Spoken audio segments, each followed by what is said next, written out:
Bismillahirrahmanirrahim. Assalamualaikum warahmatullahi wabarakatuh. Alhamdulillah. Alhamdulillahi ala kulli hal. Nashhadu an la ilaha illallah wahdahu la syarika lah. Wa nashhadu anna Muhammadan abduhu wa rasuluhu la nabiyya wa la rasulahu ba'dahu. Allahumma salli wa sallim wa zid wa an'im ala abdika wa rasulika nabiyyina wa maulana sayyidina Muhammadin asyrafil anbiya wal mursalin wa ala alihi wa ashabihi ajma'in, amma ba'du.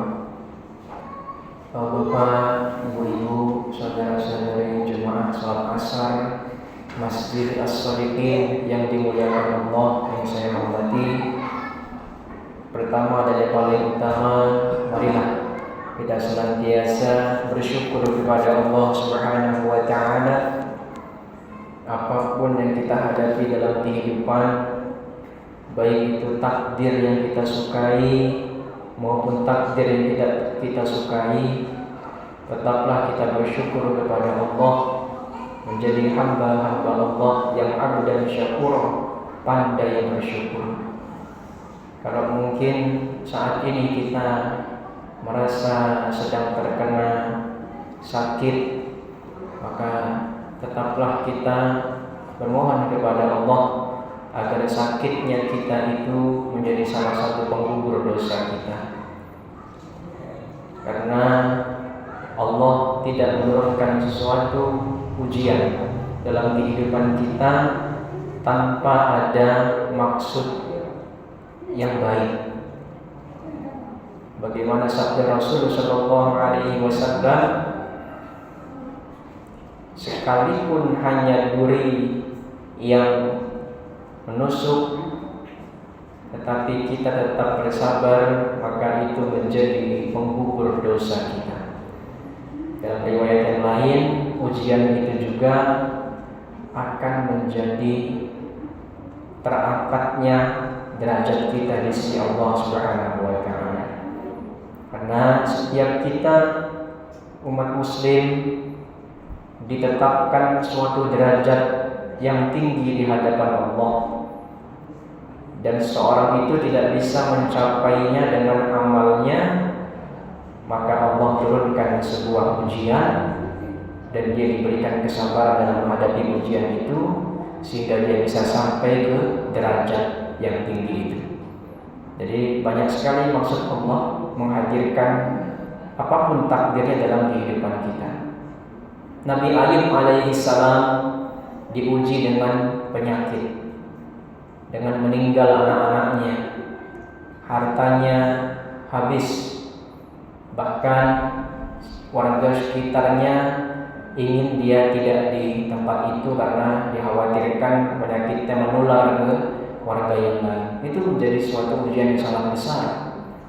Bahkan istrinya pun meninggalkannya. Ujian yang sangat besar sekali. Tetapi beliau menjadi salah satu yang ahli surga, seorang nabi. Nabi Sulaiman alaihi salam, dia diuji dengan kekayaan yang luar biasa, tetapi dia tetap tawadhu di hadapan Allah. Jangankan kepada manusia, kepada semut sekalipun dia tetap memperhatikan. Ketika ada semut ingin menyeberang, maka dia hentikan pasukannya untuk mempersilahkan semut untuk lewat terlebih dahulu. Allahu Akbar. Dan dia juga ahli surga, masuk ke dalam surga. Nabi Ayub masuk surga karena sabar dalam menghadapi ujian.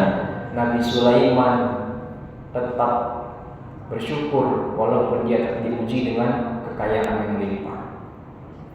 Jadi apapun kondisi kita saat ini, jalanilah. Jalani dengan ikhlas, dengan penuh keyakinan bahwa kita sedang menjalankan takdir kita masing-masing, dan mudah-mudahan menjadi wasilah kita menjadi hamba-hamba Allah yang selamat di dunia sampai ke akhir. Bersabarlah.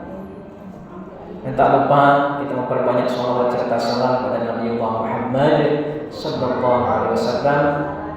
Bagaimana sudah kita pelajari di materi-materi sebelumnya, paling tidak 10 kali di subuh atau pagi hari, 10 kali di sore hari. Fa insyaallah kata Rasul akan mendapatkan syafaat dari Rasulullah di hari kiamat. Bagaimana lafaz yang paling afdal? Allahumma salli wa sallim ala sayyidina Muhammad wa ala ali sayyidina Muhammad. Sholawat sampai 10 kali pagi dan sore hari paling minimal. Hadirin rahimakumullah, dalam kesempatan sore hari ini kita terjadwal oleh ibu-ibu dan bapak pengajian di Bina Sodikin ini di asar, sebenarnya di pekan ketiga Bu ya. Tapi mohon maaf saya berhalangan di pekan ketiga kemarin. Alhamdulillah di pekan ini alhamdulillah masih diberikan kesempatan untuk bisa mengisi materi. Mudah-mudahan sama-sama kita bisa ambil ilmu daripada yang kita sama-sama pelajari ini. Bukan berarti saya bermaksud menggurui, tetapi saya juga masih belajar untuk memahami ajaran syariat Islam ini. Pada saat ini ingin saya sampaikan, karena sebentar lagi kita ini akan masuk bulan apa, Ibu? Masuk bulan apa kita? Bulan Dzulhijjah. Ya, kita ini sudah di penghujung bulan Dzulqa'dah. Bulan Dzulqa'dah sudah di penghujung. Ini sudah di tanggal 26 Dzulqa'dah. Nanti adzan maghrib sudah pindah ke 27 Dzulqa'dah. Kita berarti sudah di penghujung, sudah mau masuk bulan Dzulhijjah. Nah, di bulan Dzulhijjah ini menurut Rasul sallallahu alaihi wasallam dalam sabdanya yang diriwayatkan dari Ibnu Abbas radhiyallahu taala anhuma, "Ma min ayyamin al-'amal as-salih fiha ahabbu ila Allah min hadhihi al-ayyam, yakni ayyam al-'ashr." Qalu ya Rasulullah, wal jihadu fi sabilillah? Qala wal jihadu fi sabilillah illa rajulun kharaja bi nafsihi wa malihi falam yarji' min dzalika bi syai'in. Artinya tidak ada satu amal saleh yang lebih dicintai oleh Allah melebihi amal saleh yang dilakukan pada hari-hari ini, yaitu 10 hari pertama Dzulhijjah. Kemudian para sahabat bertanya, tidak juga jihad di jalan Allah? Nabi menjawab, tidak juga jihad di jalan Allah kecuali seseorang yang keluar berjihad dengan diri dan hartanya lalu tidak kembali dengan apa-apa. Hadits riwayat Al-Bukhari. Jadi ada ya amalan-amalan yang bisa kita maksimalkan di 10 hari pertama bulan Dzulhijjah ini. Insyaallah kita masuk bulan Dzulhijjah ini tanggal 28 Bu ya, Bapak ya. Tanggal 28 Mei ini kita insyaallah masuk ke 1 Dzulhijjah. Nah, mulai tanggal 28 ini kita usahakan amalkan paling tidak 6 hal ini. Yang pertama yang paling dianjurkan yaitu adalah puasa. Puasa dari tanggal 1 sampai tanggal 9 Dzulhijjah. Ini puasa kita yang mana ini juga diamalkan oleh Rasulullah SAW. Karena Rasulullah SAW yasumu tis'a Dzulhijjah. Rasulullah SAW biasa berpuasa pada 9 hari awal Dzulhijjah. Ya. Jadi tanggal 1 sampai tanggal 9 Dzulhijjah kita berpuasa. Nah ini tingkatan yang paling tinggi, yang paling bagus. Tapi kalau kita belum sanggup dari tanggal 1 sampai tanggal 9, ambil peringkat yang kedua yaitu puasa di tanggal 8 dan 9 Dzulhijjah. Tanggal 8 itu puasa Tarwiyah, tanggal 9 itu puasa Arafah ya.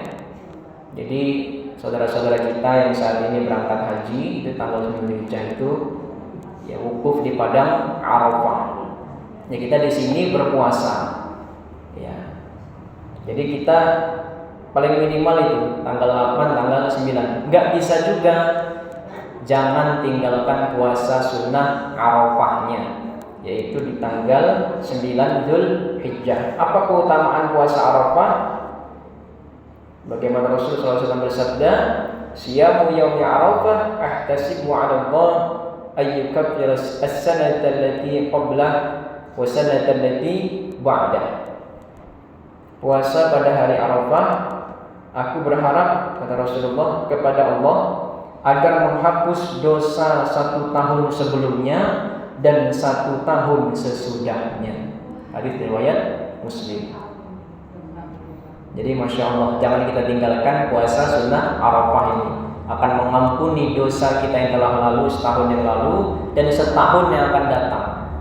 Jadi kita belum ada melakukan dosa sudah diampuni oleh Allah kalau kita puasa Arafah. Tapi menurut ulama ini dosa-dosa yang kecil.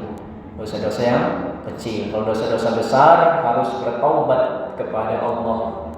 Ya, bertaubat kepada Allah. Kalau kita ini kan kullu bani Adam khata', setiap anak Adam ini pasti punya salah. Nah, kesalahan di sini ini khata'. Khata' itu kesalahan yang kecil. Kesalahan itu nggak mungkin bisa kita lewati. Pasti manusia itu punya salah. Tapi kalau dosa besar, kita harus bertobat kepada Allah, berjanji tidak mengulanginya lagi. Ya. Nanti ada pembahasannya, insya Allah nanti di materi berikutnya kita coba bahas ya taubat, nanti kita coba karena kita pasti memiliki punya kesalahan-kesalahan. Jadi ini yang pertama. Pertama, usahakan di tanggal 1 Dzulhijjah sampai tanggal 9 Dzulhijjah itu kita berpuasa sunnah. Kalau bapak-bapak mungkin sudah biasa berpuasa Senin Kamisnya, dan kayaknya udah ringan insyaallah ya untuk menjalankan ini. Kemudian amalan yang kedua yang bisa kita amalkan di 10 hari awal bulan Dzulhijjah ini, yaitu takbir dan zikir. Jadi ternyata yang kita takbiran itu sudah mulai boleh tanggal 1 itu sudah mulai, tapi tidak menggunakan pengeras suara, tidak di masjid. Dia masuk ke takbir mutlak. Takbirnya bisa kapan saja, di mana saja. Di rumah-rumah kita mulai ngajak anak-anak kita, Allahu Akbar, Allahu Akbar, Allahu Akbar, la ilaha illallah, wallahu akbar, Allahu Akbar, walillahil hamd. Di rumah kita sudah boleh kita bertakbiran seperti itu. Tapi nanti ketika sudah masuk tanggal 10 Dzulhijjah, ya, yang mana kita nanti akan menyembelih kurban, masya Allah bapak-bapak di sini, ibu sudah daftar kurban, mudah-mudahan lancar proses pelaksanaan kurban dan kurbannya. Nah itu mulai kita nanti setiap habis sholat, habis subuh kita takbiran, habis zuhur kita takbiran terus, habis asar, habis maghrib, habis isya kita takbiran terus sampai asar tanggal 13 Dzulhijjah. Jadi 3 hari kita takbiran. Di hari-hari tasyrik itu kita nggak boleh puasa. Tidak boleh puasa, kita menikmati daging kurban kita. Ya. Jadi kita memperbanyak takbir mulai di 10 awal bulan Dzulhijjah. Kemudian yang ketiga amalannya itu adalah haji dan umroh. Jadi mungkin di tangga kita, saudara-saudara kita yang saat ini sedang berangkat haji, kita doakan mudah-mudahan mereka semua menjadi haji dan hajjah yang mabrur dan mabrurah, diterima hajinya, yang mana Rasulullah SAW bersabda, wal hajjul mabrur laisa lahu jazaa'un illal jannah. Haji mabrur itu tidak ada balasan lain kecuali surga. Jadi bapak-bapak, ibu-ibu yang sudah berangkat haji atau umroh, selamat karena sudah melaksanakan ibadah ke Mekah Al-Mukarramah dan Madinatul Munawwarah. Mudah-mudahan haji dan umrah diterima. Bagi kita yang mungkin belum berkesempatan ke sana, kita bermohon kepada Allah, mudah-mudahan di tahun-tahun berikutnya kita terpanggil untuk bisa melaksanakan haji dan umrah. Amin ya rabbal alamin. Sudah buka tabungannya, Bu? Buka dulu kalau kita mau aja, tapi nggak ada. Ya minimal kita buka dulu tabungan, paling enggak kalau sebulan 100.000, nggak apa-apa. Allah itu melihat kesungguhan dari niat kita, besar kecilnya itu sudah nomor kesekian. Tapi kalau kita sudah usaha, karena banyak sekali keajaiban yang luar biasa yang mungkin kita tidak menyangka dia bisa berangkat, yang kita sangka dia bakal berangkat, enggak berangkat. Jadi semua itu adalah tergantung daripada niat dan kesungguhan kita untuk mencapainya. Jadi tetangga saya di Tanjung Senang sebelah sana itu berangkat haji karena dia menggantikan ayahnya nggak bisa berangkat, jadi dia yang berangkat haji ya, alhamdulillah. Jadi kita tidak tahu rahasia Allah Subhanahu wa taala. Kemudian yang berikutnya, yang keempat, kita memperbanyak amal saleh. Apapun amal saleh yang kita lakukan di bulan Dzulhijjah, bahkan dimulai dari Dzulqa'dah ini, itu dilipat gandakan oleh Allah dibanding bulan-bulan yang lainnya. Jadi sholat berjamaah ke masjid, membaca Al-Quran, ya, sholat sunnah yang biasa kita lakukan, sholat duha, mungkin kalau sholat tahajud mungkin bisa ya, sholat tahajud, insya Allah udah biasa kayaknya sholat tahajud. Kalau bapak juga, insya Allah. Kalau kita belum bisa, paling minimal sholat duha. Nggak bisa tahajud, duhanya. Nggak bisa duhanya, ya sholat sunnah qobliyah ba'diyahnya. Jadi kita ada amalan yang bisa kita tambah. Karena amalan yang wajib itu adalah fondasi rumahnya. Sunnah-sunnah itu yang memperindah rumahnya. Kemarin saya ikut kajian tasawuf di Darussalam itu, ada amalan-amalan sunnah ini untuk memperindah atau menambah kekurangan-kekurangan yang ada dalam amalan wajib kita. Kemudian yang berikutnya, yang kelima, berkurban. Nah, ini yang berkurban, bagaimana kita sudah mengumpulkan dana dan insya Allah sudah ada 2 sapi Pak ya. Ada 1 ya, alhamdulillah. Insya Allah ini luar biasa. Yang boleh sapi, kalau nggak mampu ya kambing, berkembang dengan kambing gitu. Kalau belum bisa, paling minimal kita bantu ya kegiatan kurbannya seperti itu. Ya, kalau saya ini mohon maaf mungkin karena masih nyambang begitu salam, jadi belum bisa maksimal. Insya Allah kita saling mendoakan semakin selalu dalam kelancaran dan menjalankan kegiatan kurban ini. Yang mana kata Allah Subhanahu dalam firman Allah Subhanahu wa taala surat Al-Hajj ayat 37, la yanallahu ma wala dima'uha walakin yanaluhu taqwa minkum. Daging dan darahnya tidak sampai kepada Allah, tapi ketakwaanmu yang sampai kepadanya. Yang berkurban ini ada tips-tipsnya.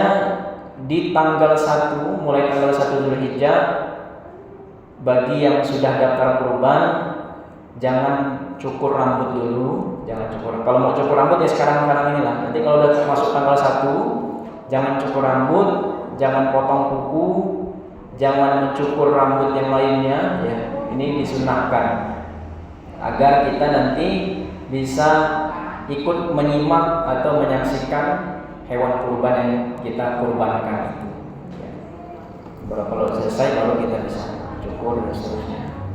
Kemudian yang keenam, yang terakhir, memperbanyak istighfar kepada Allah di 10 awal bulan Dzulhijjah. Kata Rasulullah SAW, amal ma syi'ta faqad ghafartu lak. Beramallah sesukamu, sungguhnya aku telah mengampunimu. Hadis riwayat Muslim. Jadi keutamaan kita ini banyak istighfar. Rasulullah pun dalam sehari itu paling minimal 70 sampai 100 kali beristighfar.